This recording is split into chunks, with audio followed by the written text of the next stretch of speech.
que je ne connais pas, mais qui, j'en suis sûre, sont très contents. Cher jury, bonsoir. Camarades, futurs entrepreneurs et meneurs en tout genre, bonsoir à vous.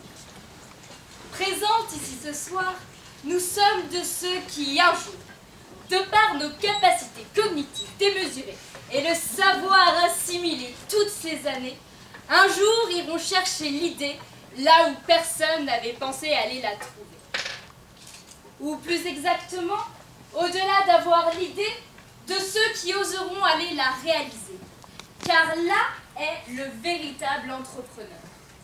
Celui qui, pour aller jusqu'au bout de son idée, osera choquer, osera faire tomber les barrières, les repères, les codes, les valeurs, osera sortir des sentiers battus, du connu, du su, du familier, de l'ordinaire, celui qui, pour changer son air, en fera tomber les barrières. Et oui, ce n'est pas en restant chez vous, les bras croisés, en rêvassant sans bouger, que vous innoverez. Monsieur Gondelli, vous qui êtes un grand amateur de football, je viens de l'apprendre. Connaissez-vous le site Le Parieur? Ce site de Paris Sportif en ligne ouvert par 3 élèves de l'IEP. Eh bien, pensez-vous que les innovateurs du Parieur se sont touchés sur le banc, sont restés sur le banc de touche? Non, non. Alors bougez-vous et d'une heure avant qu'un Mark Zuckerberg vienne vous voler votre idée. Tout le monde sait qu'il n'a pas inventé Facebook, mais il a été celui qui a su se l'approprier. Et quand bien même, cela se fit au prix de quelques amitiés. Enfin, de son ami. Oui, l'entrepreneur de Facebook n'a qu'un seul ami.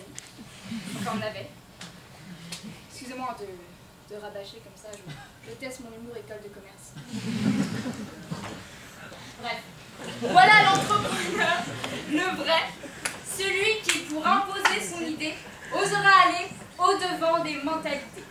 Et donc, choqué. CQFD, c'est vérifié, nous tenons à notre dignité, nous avons fait la télé-réalité, nous tenions à l'authentique, nous avons fait la chirurgie esthétique, nous tenions à la traçabilité, nous avons fait les lasagnes. Nous tenions à nos institutions, nous avons fait la révolution. Alors allez-y, osez, osez, le choc ne sera que momentané et bien vite oublié. Car, à force, nous finissons par nous habituer à ces innovations qui finalement façonnent notre société. Nous sommes aujourd'hui habitués à ce qui, autrefois, n'avait pas même été envisagé.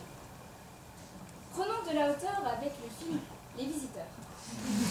Voyez le choc que fut pour Jacouille et cousin Hugues lorsqu'ils découvrirent les édifices de notre temps. C'est bien là la preuve d'un choc qu'exerce sur nous ce progrès que l'on n'arrête décidément pas. L'innovation est par essence choquante et ce qui ne choque pas ne peut donc pas être innovant. C'est là même la condition, la preuve qu'il est bien question d'innovation. L'entrepreneur, voyant au-delà des barrières de son temps, progresse par un dépassement qu'il est le seul à voir. Encore inconnue, encore impensée par la société, elle ne l'a pas encore intégrée. Et c'est cette confrontation qui est la condition pour que l'idée d'invention devienne innovation.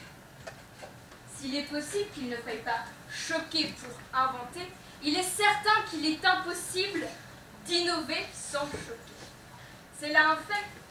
Ne vous désolez pas, mais dites-vous plutôt comme ce bon vieux Robert Kennedy. Robert Kennedy. Certains voient la réalité et se demandent pourquoi. Moi, je vois l'impossible et je dis pourquoi pas.